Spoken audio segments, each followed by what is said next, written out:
Take your seats, please.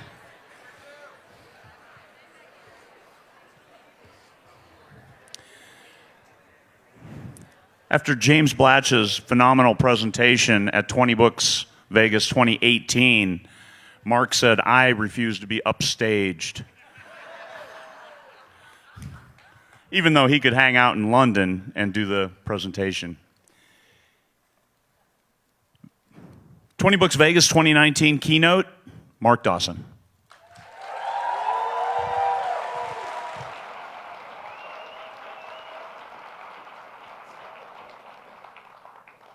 All right. Is this thing on? Can you hear me? Okay. Thank you very much, Craig. That was. I'm very, very flattered to be asked to be here today. James was on stage last year. That's going to annoy me. James was on stage last year, and I don't know who was here, but I kind of phoned in from Wiltshire, a cold and rainy office in Salisbury, to demonstrate what's possible with Facebook Live. So it's much more enjoyable to be in front of all you guys here. And I've been excited to come for ages. I've done lots of conferences like this now, and this is one of the ones that I've been most excited about. It's kind of, this is my crowd, this is definitely my tribe, and I'm hoping that we can give you some really good value today. It's going to be slightly longer than 45 minutes, I think about 55 minutes. Probably won't have time for questions, because Craig will probably shoot me if I do that. And I'm not going to talk about the reader funnel. Now, the reason for that is I spoke to Craig, and when I'm judging the kind of crowd that I'm going to be giving a presentation to, I want to make sure that I give as many people as possible something relevant to take away. And the advertising stuff I do can sometimes be a little bit advanced. And I know from speaking with Craig that a lot of people here have only got one book published or two, and some are still writing their first book. Him, for example. I'm going to take the piss today. He has no idea what I've got in store for him.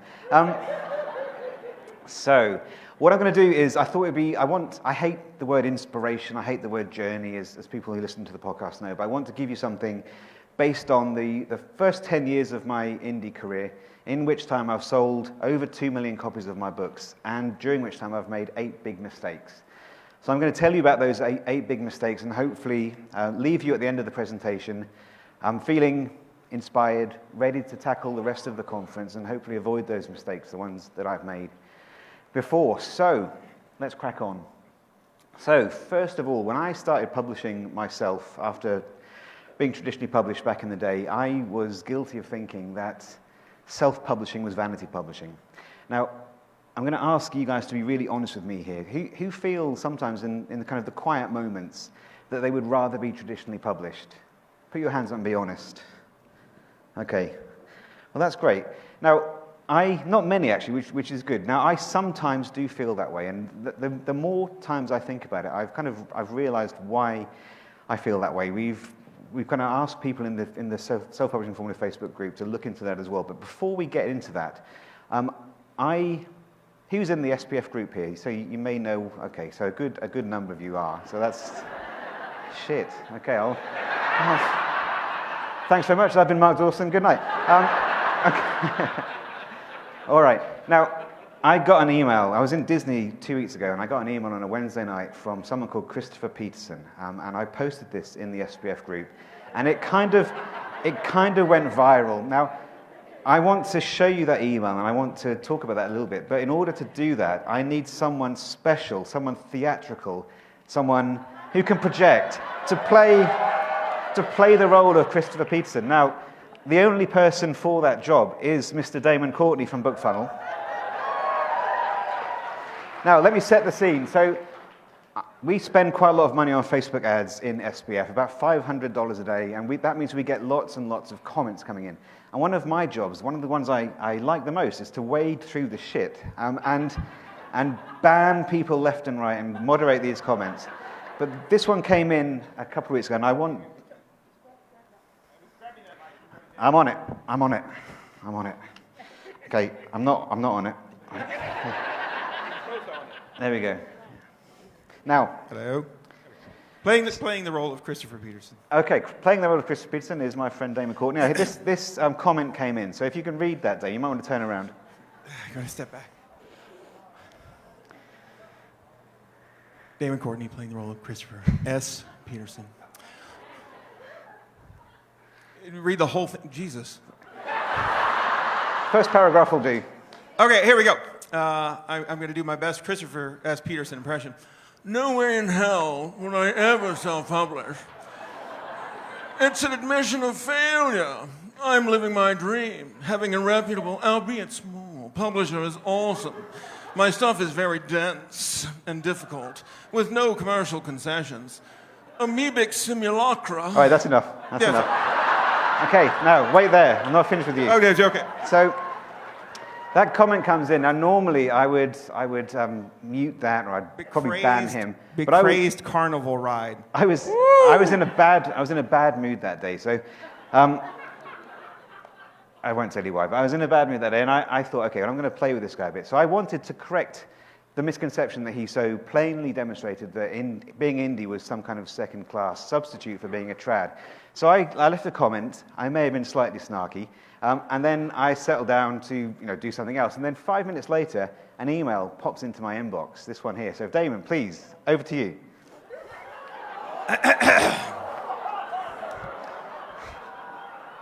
Googled you. You are one talentless hack.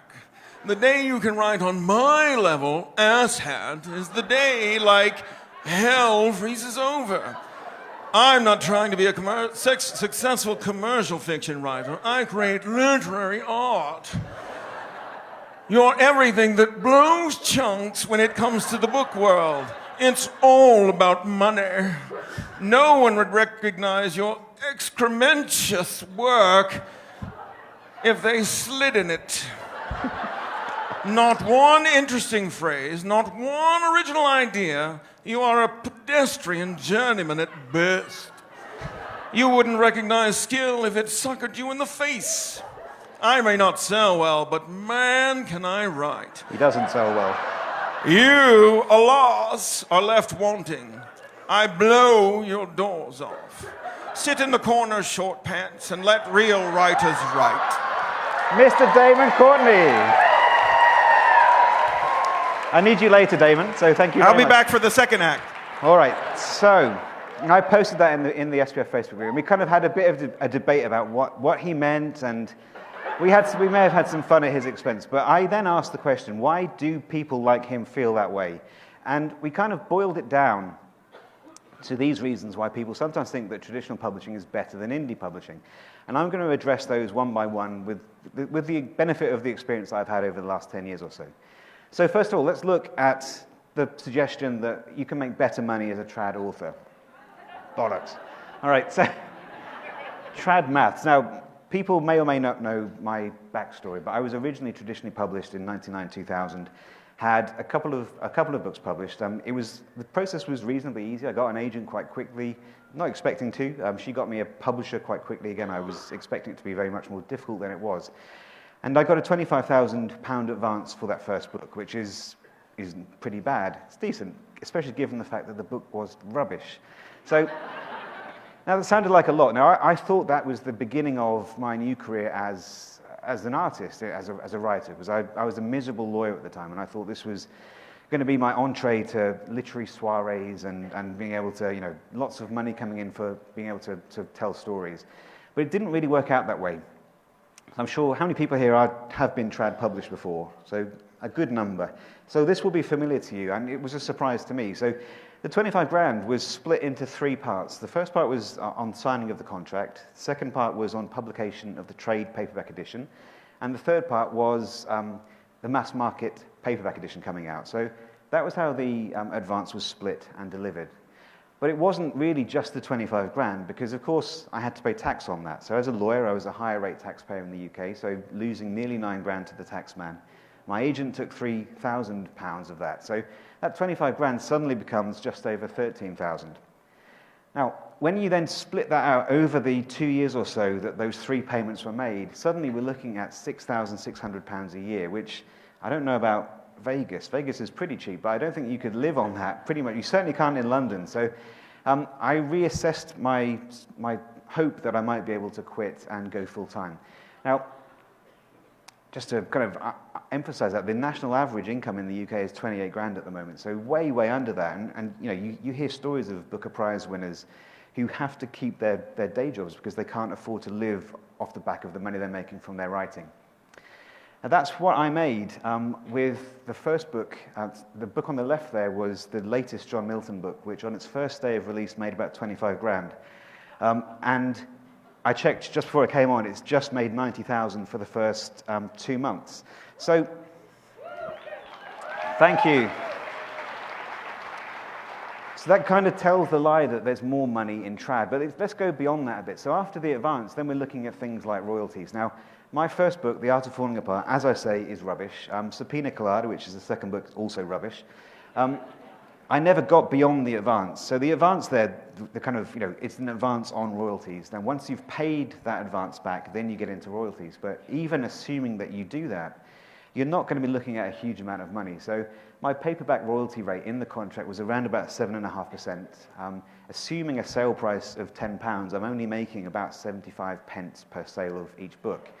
The agent takes 10% of that, so I'm now looking at 67%. Now, obviously, if you publish that on Amazon or Apple, then you get 70%. You're looking at significantly more than that. Now, someone else, I don't think, is Barry Hutchison here? I don't think he is this year, but Barry Hutchison writes, he's a Scottish writer, a really lovely guy. He wrote children's books, and he told me a while ago that he had a deal with his traditional publisher whereby they sold a lot of copies of his kids' books in Tesco's, which is like Walmart in the UK. And thousands of copies were sold. Barry was expecting to get a nice, juicy check at the end of that, but because it was about £5 as a cover price, and he had lots of deductions, he made about £200 from that, which is, frankly, is pathetic. So, why would we think that we can make more money as a trad? It's just not true. So we can cross that one off the list. Now, number 2, they'll do the work. Now, so I get this quite a lot. So let's think about, just checking the time there. Let's think, when I was at London Book Fair not too long ago, I spoke to some authors, in kind of a forum like this, not quite as many people, and one of the questions, one of the clear implication I got from some of the questions was that people wanted to be writers, sometimes an artist, and they didn't necessarily want to bother themselves with being business people. And their misapprehension was that their publisher would do the work for them. And I thought that too. Didn't really turn out to be the case. Now, just remember as kind of context here, that the publisher is taking 88% of the sale price as, that's what they're making on that deal, 88%. So I'm getting 12%. Now, in exchange for giving them 88%, you would think, wouldn't you, that they are going to do something for that money? You'd think so. Now, not in my experience. I wasn't expecting billboard posters. I wasn't expecting to see my cover on the sides of buses on London streets. Nothing like that, but I would have expected a little bit of promotion. And as far as I could tell, I wasn't seeing any of that. So, getting slightly confused, I then was expecting that they would arrange for reviews. They'd send out books, ARCs to newspapers and bloggers and influencers, and that they'd get reviews for me. And I asked them, where are the reviews? And they said, we haven't got any reviews. Would you like to do it? So I'm kind of thinking, hang on, I can. And I did. They shipped me a box of books and basically said, away you go. They patted me on the head, away you go. You can go and get some reviews. But again, I was expecting that to be something that they would do for me, but it didn't happen. And then worst of all, what should have been the most exciting day of my life was the day that the book was first published. And as I say, I was a lawyer at the time, and I went at lunchtime from my office down to the bookstore nearby where I was expecting to be able to buy a copy. And I couldn't see the book. I went into the front where all those tables are laid out, and no sign of the book there. I went to the crime and the mystery section. Again, no sign of the book there. I went around the corner and eventually found it. And it was kind of expecting it to be kind of eye line. It wasn't there. It wasn't next down. It was kind of down here. It wasn't face out. It was spine out. So I was crushed. So, of course, I did what all self-respecting authors would do, and I moved those up. And I put them up at eye level. And then kind of, I think I stuck around for 10 minutes expecting to see someone kind of wander in and go, ooh, that looks good. Take it to the checkout and buy my book now. I didn't see that. And then, of course, when I came back the next day, the bastards who worked there had moved everything back down to the floor again. So The kind of the takeaway from that is people who expect, they get these trad deals and they expect the publisher to do all of that kind of stuff for them. They're going to be disappointed because generally, unless you get a really big advance, so $500,000 advance or $250,000, they are not going to reinvest that to try and recoup that advance. Now, that to me, I'm not the best business person in the world, but that sounds effing stupid to me. But anyway, what do I know? They will not do the work for you, so that's another reason why it's not better to be trad. Now, the next thing I sometimes hear is that people will say it's easier to reach readers as a trad author than it is as a self-published author. Now, that again, in my experience, isn't true. I didn't sell many of those copies of those first two traditionally published books, but one story, and in fact the only contact I had with readers was this example. I was waiting for letters and maybe emails and that kind of stuff, but it never happened. The only contact I had was when I went to a friend's house one day, and she was very excited. She said, "Mark, you're going to love this. I've just bought a copy of Subpoena Colada, and in this shop, which is a charity shop." So my ego is immediately crushed. And it takes a lot to crush my ego. But I opened the book and took out a piece of paper which had been neatly folded by the reader. And what she had done was, remember, this was Subpoena Colada, is a book about, very lightly autobiographical satire about the legal industry. And this reader had taken the book and had read it and had then corrected all of the things I got wrong, which is great. No, I love that because I've never pretended to be a very good lawyer. And she had gone through that exercise and had done it. Now, these days, she might have emailed that to me, and I would have welcomed that because I could have thanked her for taking the time to read the book and for correcting my shit law. And maybe I could have persuaded her to try another book by me, but in those days it was impossible. And I never was able to contact her, and I never got any other contact at all from any other readers, which was kind of the thing that I had been looking forward to the most, is to establish some kind of connection with readers who might have enjoyed my work. And so we can cross that one off as well. It certainly is not easier to reach readers because they probably won't do any of that kind of stuff for you. They might not even let you have links in the backs of your books to your mailing list or your website. If there is a mailing list CTA, it's probably going to direct them to the publisher's mailing list rather than the one that you own yourself. So again, a pretty good reason to look at doing that yourself. And then we get to the final one, so prestige. The suggestion that it's more prestigious to be traditionally published than independently published. Now, what does prestige mean exactly? It's a nebulous concept, but it could be that people. What? I don't get it. It could be that people think that prestige is being in bookstores. Okay, so it's given that kind of seal of approval by the traditional industry that your book deserves to be in a brick and mortar store, perhaps. But I'd then question that. What difference does it make if no one can find your book? It could be that you want to win awards and you think the best chance of doing that is to be trad, and that's probably true. It probably is. Your odds of winning an award are significantly higher if you're a traditionally published author than if you're indie. But again, what's the point? I've mentioned it before. You've got Booker Prize winners who are still working as teachers because they can't afford to write full-time. When you've got talentless hacks like me who've been doing this full-time for 5 years now. So that final one there, that really kind of sums up the Christopher Peterson approach to independent publishing. Now, so I started out there by saying that self-publishing is seen by some as traditional publishing, but I think we can invert that. I think traditional publishing can be vanity publishing. If the only reason you want to be in a bookstore is because you want to feel accepted, then really what's the point? Is that about ego? The same thing goes for winning awards and prizes and things like that. As far as I'm concerned, my main goal as an author is to reach new readers, is to entertain them, and if in the process of doing that if I can afford to pay my mortgage off, then that seems to me to be a much better state of affairs than doing it the other way around. All right, so thank you.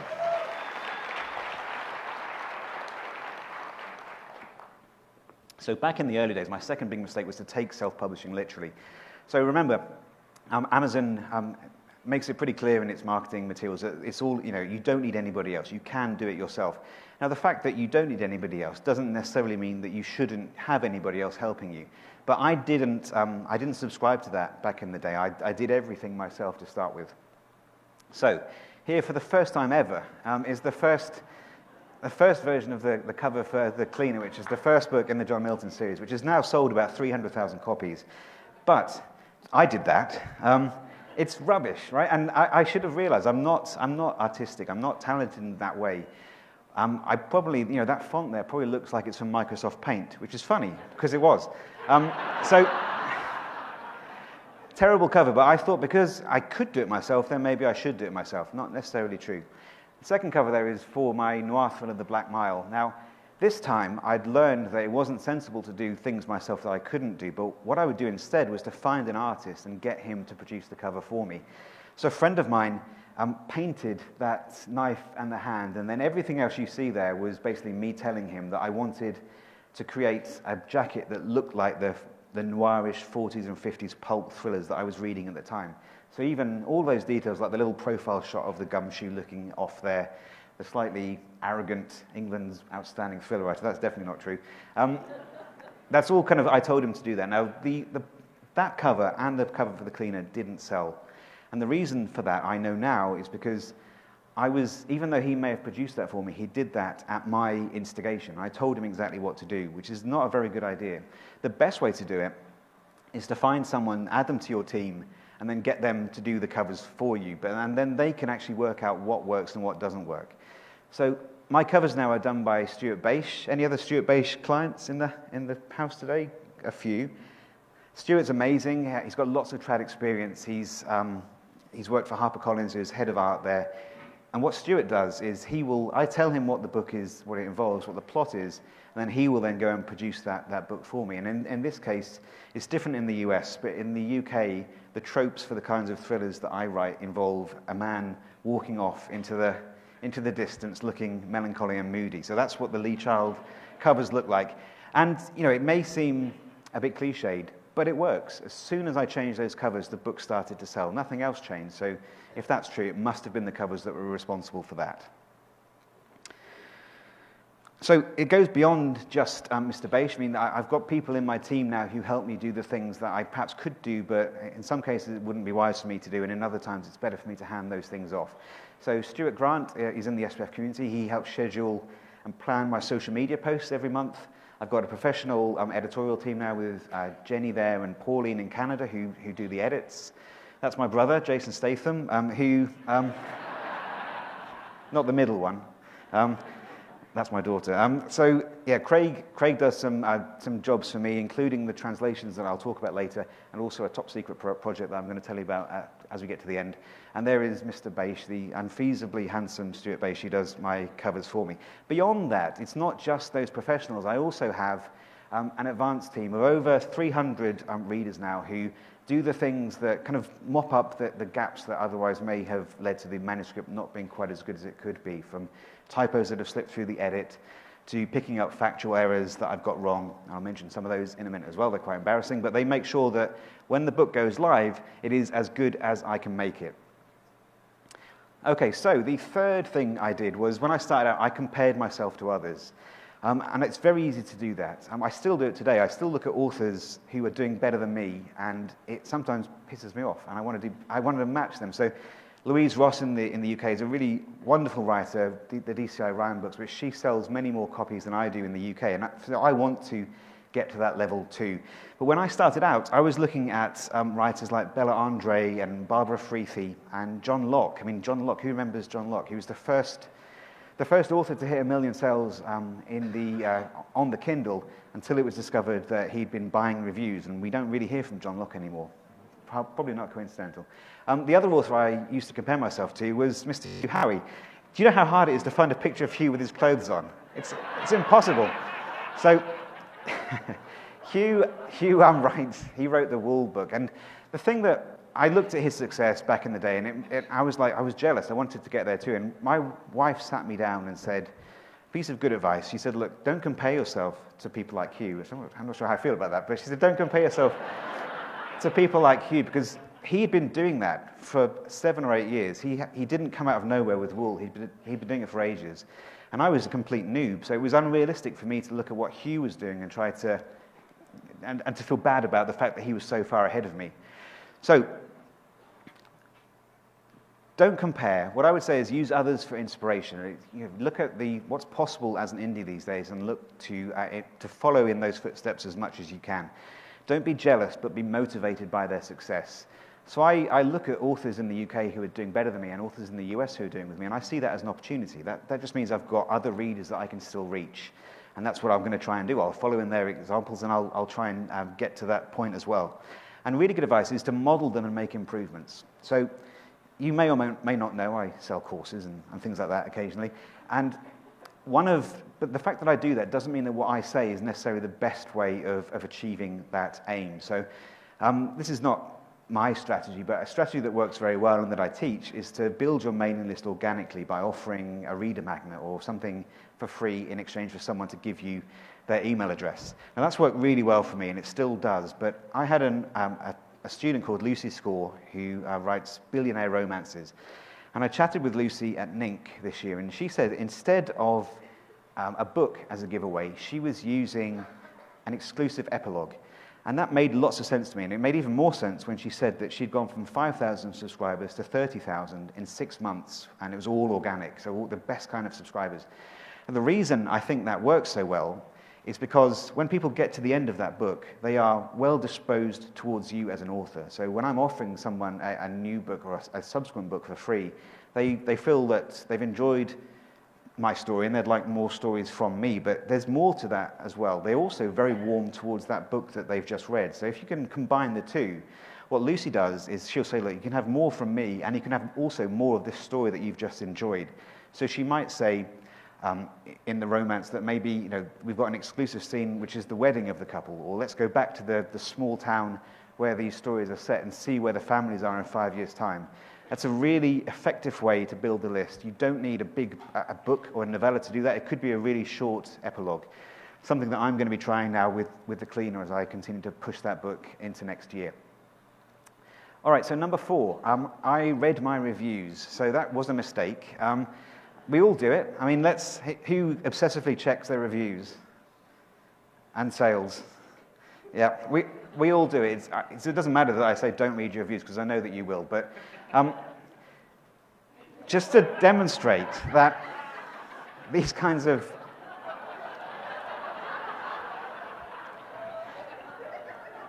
I'll leave that there for a while, but no, we're going to get bad reviews. We can't please everyone. That's just going to be the way of it. But it doesn't matter at what stage we're at or how many books we've sold. We are always going to get bad reviews. So as James gets ready to publish his book, he is going to have to gird his loins, because I'm sure he's going to get at least one bad review. He may get more than one bad review. Maybe he won't. But I get bad reviews too, so I thought I'd read a few out to you. So Zuba says, stupid, all writers seem to think that F word makes story. Can't tell story without cussing and drugs and cussing. Sorry, my mind rejects that concept. Ignore the hitman quitting for tough, dirty language. So that's very insightful. Paula, I couldn't get to the end of the thing. Ghetto, ghetto, ghetto, baby mama crap. I don't even know what that means. I'm not sure what I find more worrying is the fact that 7 people found that helpful. Anyway,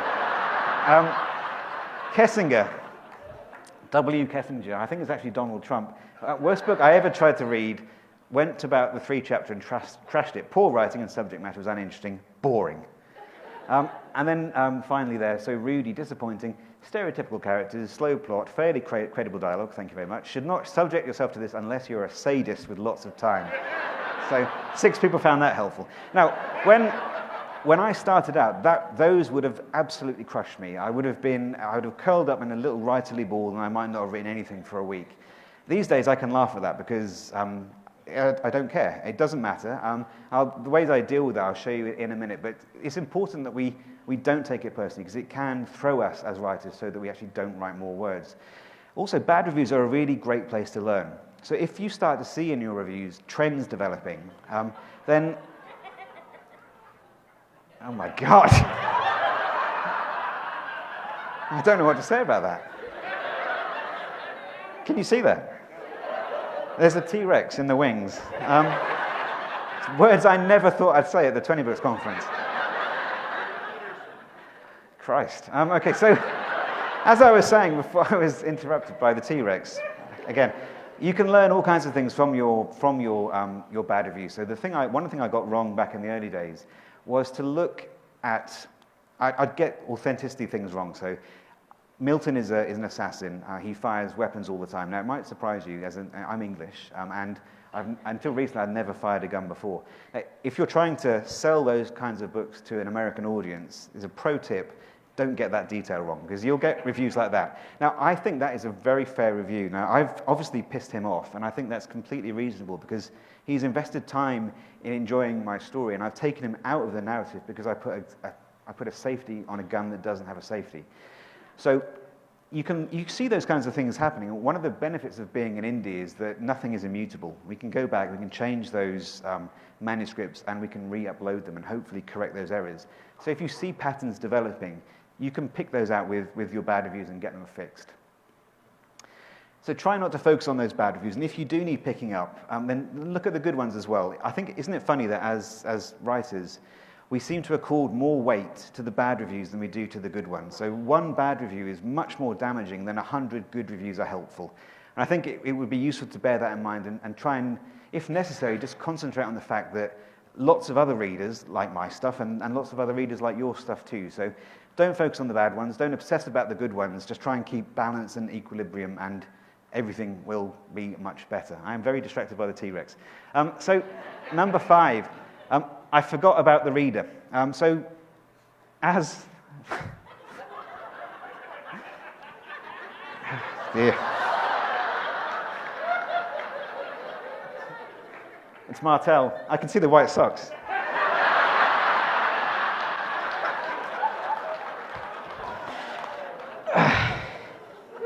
Right. Okay. So it is all about the readers. Just as well I didn't do something complicated on advertising. I would have been completely fucked.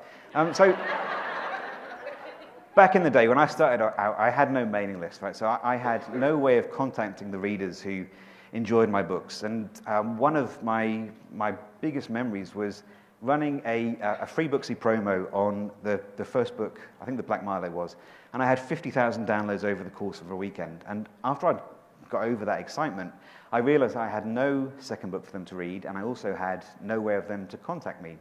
So a real missed opportunity. I learned that I needed to improve that, and the way I decided the way I decided to do that would be then to put my email address, my personal email address, at the back of my book. And I'd say, look, if you want a free book, just get in touch. I'm happy. I'll send it out. And I started to get people signing up. And now that felt amazing. These were people I checked. They weren't family or friends. And they were asking, they told me that they enjoyed my books and that they liked something else. So what I did was I copied them and I put them into a spreadsheet. And then at the end of the day, I'd email them all individually, and I'd drag across the Mobi file or the PDF. And that would be that. Now, it took a long time, and as I got more successful, maybe I was doing 10 a day or 15 a day, suddenly it was taking half an hour to do that. And then, of course, I got people emailing back saying, I don't know how to transfer this to my device. Thank you very much to Saint Damon for correcting that and giving me a more efficient way with BookFunnel to actually deliver those. Yes, that does deserve a woo. So I got that wrong. What was that? Pedestrian. Talentless. I also didn't respect the investments. 2 investments. The fact that they'd spent a little bit of money on my book, so maybe only $3 or $4, but also the fact that they're investing time in reading my story. So maybe it takes 6 or 7 hours for them to enjoy or to read my book. If I'm getting those kinds of errors where guns have safeties that don't have safeties, then I'm not really respecting the time that they've invested to hopefully enjoy whatever it was that I'm putting out there. So, just checking the time there. So, okay, so it's all about the reader now. For me, what I've done to fix that is I've built my mailing list organically and paid. So organic means I'm not paying for it. I run low-level Facebook ads all the time, bringing people in through lead generation, offering them something to enjoy my books. I built a street team. So I've got those guys able to help me ensure that my books are as accurate as possible. I still answer every email, every Facebook comment, and every tweet. And again, my wife says to me sometimes, it's taking, you're quite busy. Why are you spending that much time replying to everything? And the reason is, I remember when I was a child, and I used to love David Eddings and Stephen Donaldson, those kinds of writers. And if I sent a letter to those writers and they had emailed me back, just responded or written back to me in those days with some kind of acknowledgement, I would have been even more of a fan than I already was. I probably would have bought everything they ever released, and I might have started to persuade my friends that they should get into that writer as well. So it's quite time intensive, but I think it delivers a really, really excellent return on that investment in terms of how you can quickly build your audience. And just remember the effect that you can have. One of my favorite stories involves a $20 note. So I was, about 3 years ago, I got a Christmas card from someone I didn't recognize. He'd found my address, or my accountant's address, because that's where the company is registered. And he was from Washington, and he sent me a card. And inside he wrote, thank you for the John Milton series. You have rekindled my love of reading, which I basically ignored for 40 years. Now, that would have been more than enough by itself, but he also included a $20 note, and he invited me, because he knew that I liked to drink gin, to go and buy a bottle of gin for a Christmas drink. So I didn't do that, and he did it the next year as well, and the next year. So I've had the last 3 years, he sent me $20. Now, I haven't spent that. I've actually framed them, and they're on the wall in my office, because I think it's really important. Sometimes when we may feel down about our talents as writers, we've seen some of those bad reviews, perhaps. Christopher Peterson's got in touch, who knows? And sometimes I think it's really helpful to just kind of look at that kind of example and remember the effect that we can have on our readers. It could be from him, who hadn't read for 40 years. I've also had emails and messages from people in hospices who have found a bit of solace in reading the weird stories in my head as they go through very difficult times of their life. So I think it is important that we remember that. It's all about the readers. Okay, number 6. I thought Amazon would market for me. Now, I love Amazon. I mean, Amazon is amazing, but things have changed over the course of the time that I have been independently publishing. So back in the early days, so before I started, so 2008, 2009, we may refer to that as the gold rush. So in those days, free downloads counted as sales. So we could do those free Booksy or BookBub promos and get 50,000 downloads. They would count, in effect, in some capacity as toward a sale. Those would be algorithmically counted, and our books would rank. And then when the books came back from free to paid, we would sell more books because those books were more visible thanks to the free run. 99 cents as a price point was starkly different from anything the industry was doing at that point, which is a really good example, a really good way that John Locke especially was able to sell so many books, was because he published so aggressively in terms of how much it cost. In 2007, on the Kindle store, there were just 88,000 books. Isn't that crazy? Can you imagine that? I would love to go back in a time machine and publish then. Because if you think about how many of those authors would actually have been promoting, probably not that many of them. So it was a really, really good chance to make an early impression on the new platform. There was lots of algorithm help and lots of algorithmic and organic marketing that we were getting from Amazon.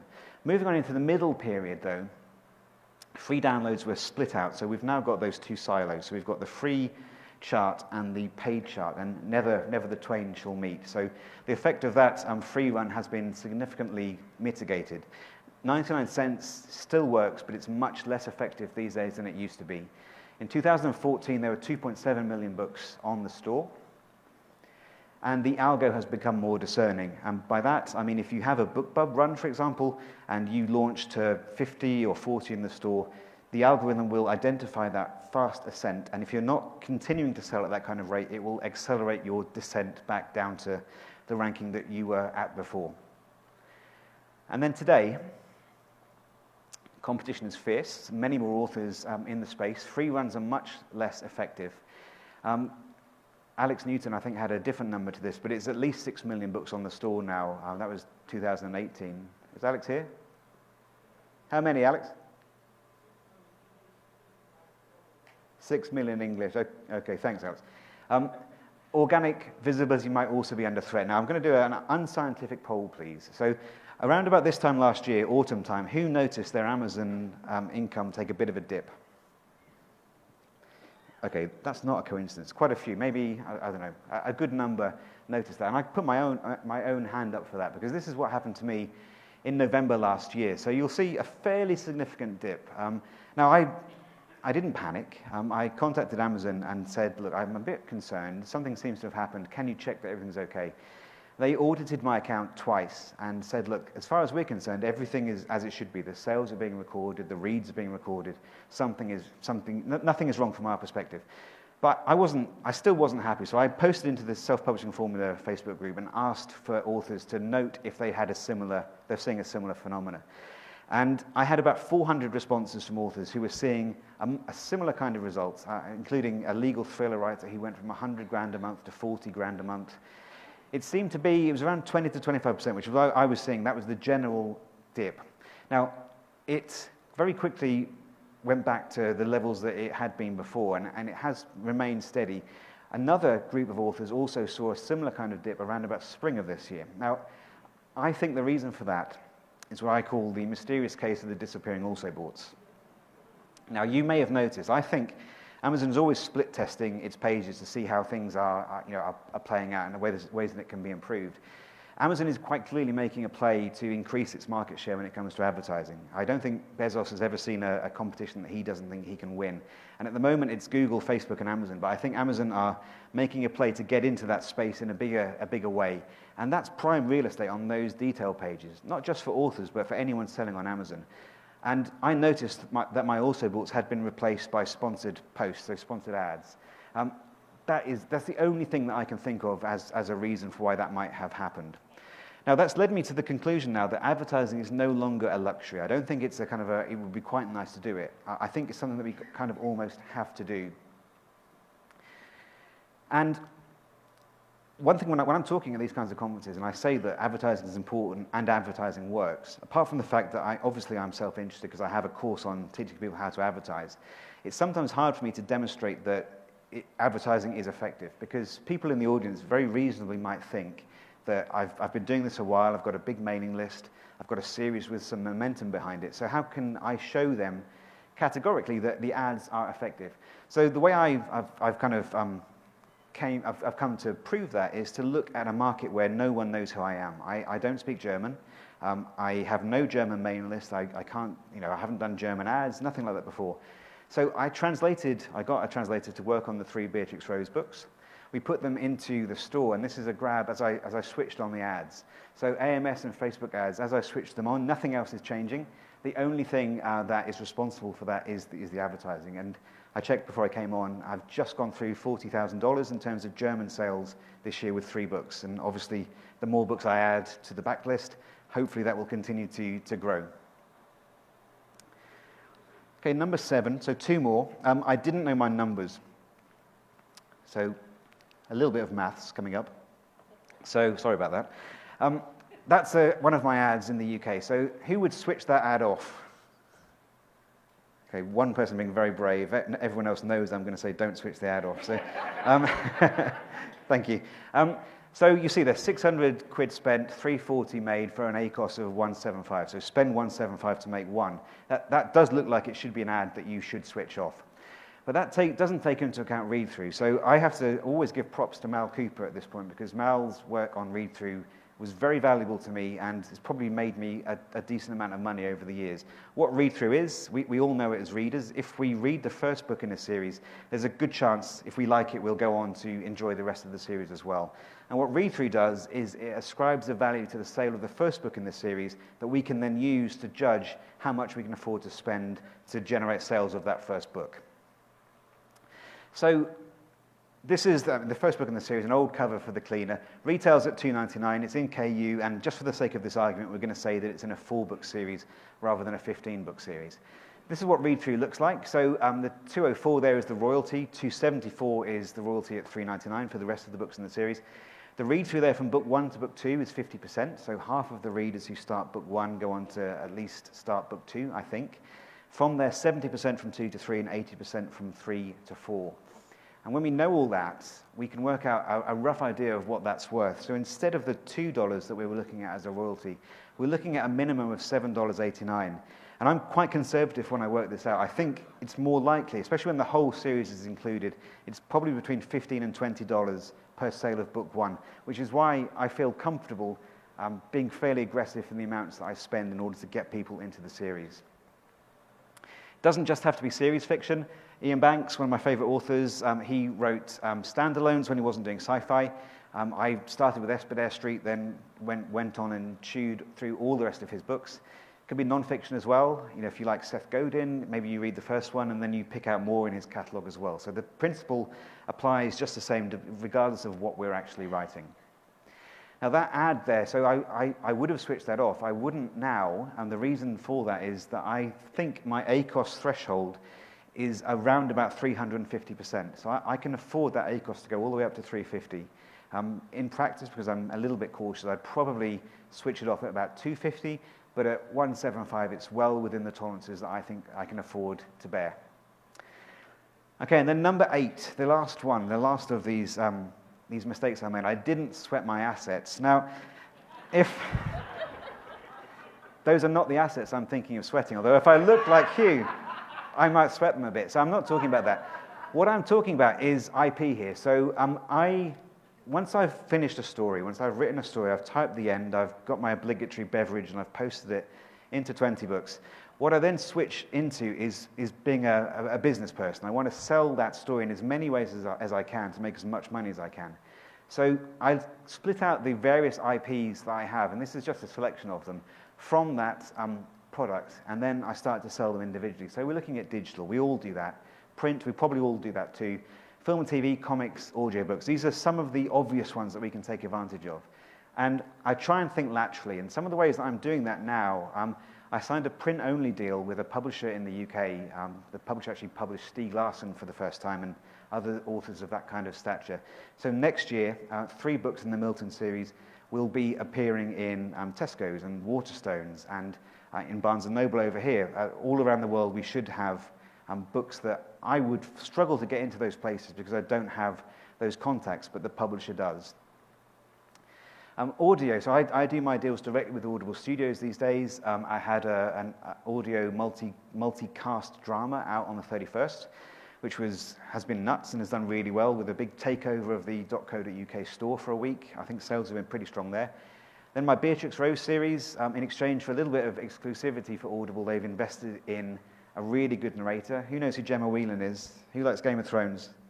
It's Yara Greyjoy, basically, is playing Beatrix now, which is, again, really, really cool to hear such a talented actress putting my words out into the world like that.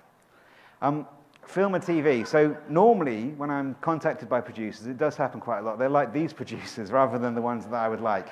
So and normally I can tell, a little bit of simple Google research will find out that it's 2 men and a dog in above a shop on Sunset Boulevard. Sometimes it isn't, though. So not too long ago, I got an email from a company called Captivate Entertainment. I decided I'd check them out to see what they'd done before. Turns out they'd done the Bourne film. So I sat up at that point, and we've been working to get the Beatrix series on TV. So hopefully some news on that quite soon in the next year or two. Thank you. And there I am in Hollywood. And then, oh God, it's back. Okay. Who likes comics? Okay, comics is another area I'm interested in. My brother loves comics, and so one of the, God, children. One of the projects we're working on is to take the Beatrix Rose series and turn it into a comic. So Craig has lots of connections, and we're currently working for a 7 or 8 page proposal, which will then look to either sell to someone like Jet City Comics, which Amazon owns, or we'll just run a Kickstarter and see if we can fund it that way. So as Craig says to me, at the very least, I'm going to end up with some nice art for my wall. So that's one way to look at it. So then as I kind of come to the end, once all of those previous ones are English rights, but once we translate those books into German, all of those additional IPs can be exploited. So I'm now selling the German translation in audio to audible.de, which then funds the cost of the translation in the first place. So there are the German covers. I'm also doing it in French, and I'm also doing it in Spanish. And again, cycling that, so getting Audible to pay for at least one of the translations by selling those rights so that the books go in the store, and hopefully, once those advances are paid off, then I start to make royalties on that as well. All right, so as I come to the end, I would like Mr. Courtney to stand up again. So I started off on I think I was being honest. Sometimes I do feel, I occasionally catch myself thinking, oh, the grass is green on the other side. And you kind of see those emails coming in from people like Christopher/Damon. And I have to catch myself and remind myself that what we do is fucking cool, right? It's really cool to be able to do what we do, to publish ourselves, to reach our readers ourselves, to make millions of dollars in some case, or maybe make enough to fill up the car with a tank of gas or to take our family out for lunch. We can do that now in ways that were not possible 10 years ago before this revolution happened. So you'll see why I've got a picture of a yawning hippopotamus in a minute, but let's have a look. That's not for me. That's not for you, no. So reminding you, that's the email that I got from Mr. Peterson. He also was kind enough to send me an extract of his amazing magnus opus. It's called Tapeworm. It's available on all good retailers, and Damon is going to give us a little excerpt from that book.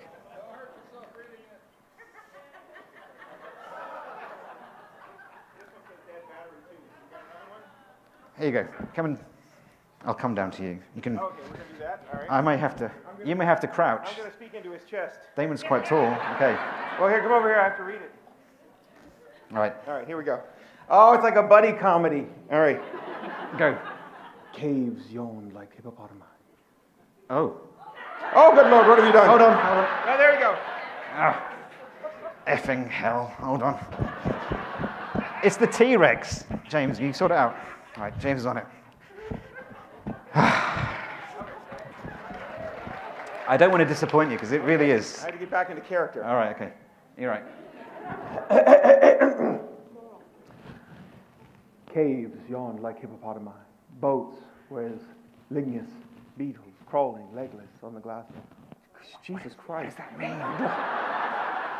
Glassescent waves, their bull-throated roaring, making this gracile creature squat like a frog in fear. Sky was clear spring water. Sharp blades of light skinned the hill's haunches. Grass hirsute sedulously flaying in the flesh, leaving the bulbiform hindquarters exposed to the elements. The sanguineous soil eventually becoming coagulated. This has been Tapeworm by Christopher W. Peterson. Thank you. Right, Now.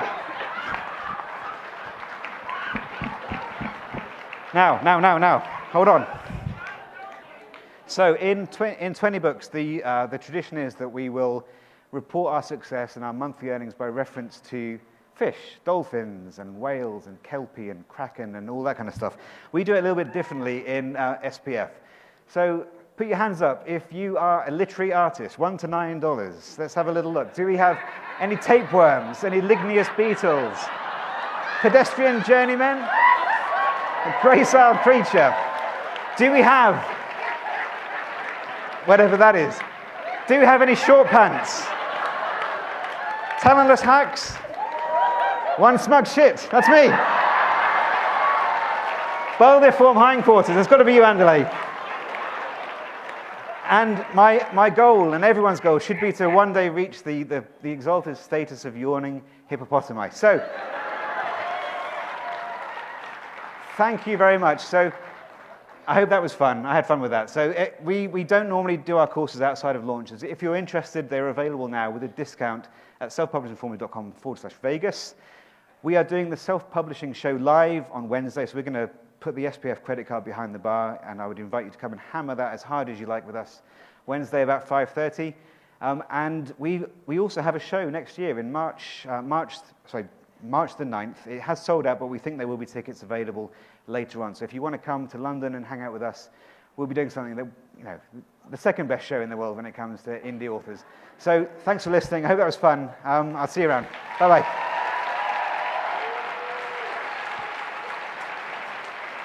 Oh.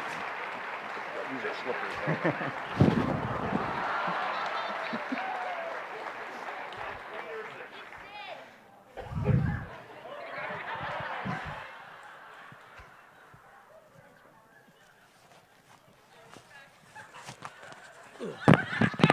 All right, thanks to Mark Dawson for the keynote speech, the excellent motivation. And Mark's journey. Today has been a good day. Today has been a really good day. You saw how we started. You saw how we went through the day. You moved up. You ate your vegetables. You ate all the Danishes and stuff. We ran out of pens. Sorry about that. The catering, we ate everything up, and that was by intent. We wanted to see it empty. We saw too much go to waste last year, and we didn't want to do that. So this year, it was outstanding. Well done. Don't be afraid to eat the last vegetable. Every 2 weeks, a note pops up on my my reminders, mess with Mark Dawson. And this happened to be his week. Dino kegger, right?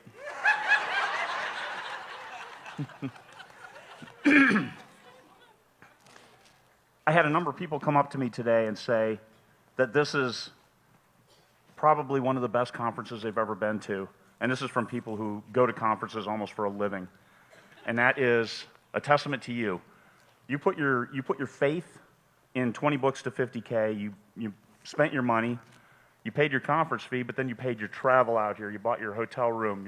You're spending money at the bar, wholesale, according to my father. You asked for the Ram's Head bar open late, and it is. We apologize for any technical glitches. Hopefully, I think we have those all under control now, thanks to Liz McLaughlin and the production team here.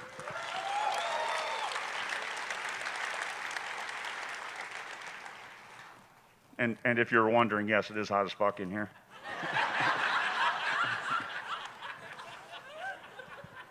Thank you very much. The Romance has a 7 o'clock thing sponsored by Liz Kelly. And Liz, if you could meet with Jim Slater just outside by the check-in desk, I'd appreciate it, so he can square you away on your room. And if you're missing anything, I think there was a couple things turned in. And Kamel, I have your car keys. I have your car keys. If you lost anything, it'll be at the check-in desk right now or then first thing in the morning. You guys have a great evening. Thank you.